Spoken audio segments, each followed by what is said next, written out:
please. Yes, hello. I'm Robert Mallon, and I was the political chair for many years of the Sierra Club, and with Fossil Free Rhode Island now and down in South County.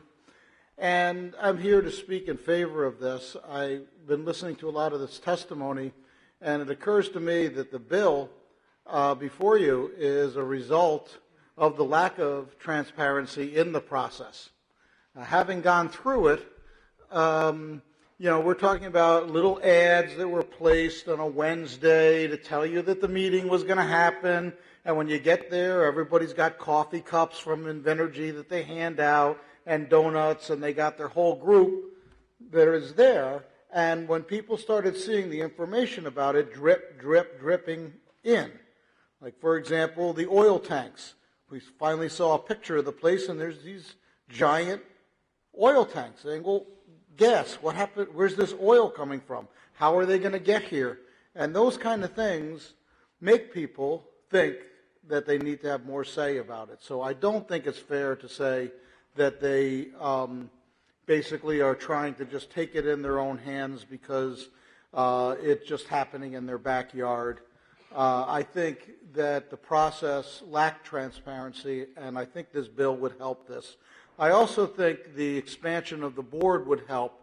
Particularly the siting board has some concerns for me, that Janet Coit is representing the environment as well as being appointed by the governor, and then she's sitting on the siting board.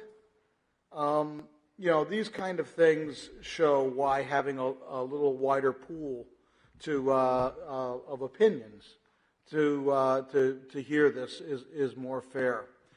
And on the general project, I just wanted to comment on a few of the things that I know, and I'll send a longer thing in afterwards. The Massachusetts Attorney General's office did I think it was a 7-year study on the need for expanding the pipelines to bring more gas into New England, and they found that there was no need to do that. The figures are not including reducing the amount of energy that we use, for example, which we have to do. We passed an act called the Resilient Rhode Island Act, and it does not allow us to go in this direction. And I think if it had gotten a fair hearing, more people would be aware of it. I was very disturbed about my friends in the unions, many who I've supported through this, drawing a line in the sand over these jobs. And I've made an analogy to many people that, well, what if your job is an executioner? Do you get to say, well, I was just doing my job? Let me redirect you back toward you were on the right track. You were getting your issue in there, and you're able to tie it to the bill. Okay. Well, let me just bring that back out. Well, no, but my point is that that this is, if you look at all of the data coming in, the EC4 Science Board met finally. That's I don't know what they all stand for now, but that's to advise on this. And basically, global warming is coming at us like a freight train, much faster than the targets were listed to address. So this kind of expansion is not warranted. I'll send in more of the details because you have a lot of people to speak tonight.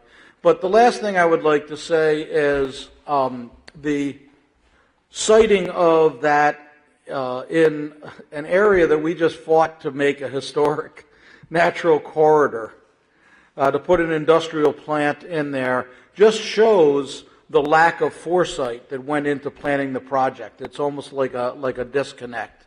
So I would encourage you to support this bill because I feel strongly that the people have come to this conclusion that they were left out of the process. They didn't come in here to be spoilers. And as I talked to the union people, not a single one knew about global warming. They had no idea of the relationship. Let's get. Okay, well, but I'm just saying that. I know it's getting late, but I feel bad because I know Mike. I've talked to a lot of these people, and we offered to do a seminar for labor to inform them about it. And so when you come here and you make uninformed statements like that it's going to lower energy prices, which there's nothing in this that's going to do, it's sad. So I want to encourage you again to vote for this. I think it would be doing right by the people of Barrowville. And thank you. Thank you. Any questions for Mr. Mallon? For Robert?